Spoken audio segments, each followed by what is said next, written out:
Getting back to the wilderness. Let's do this.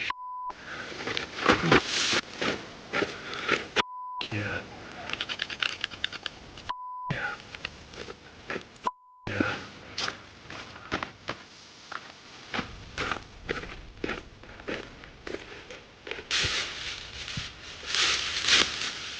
Yeah.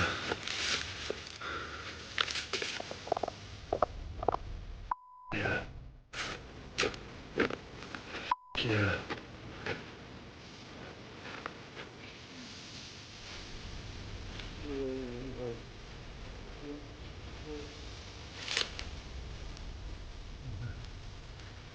Yeah.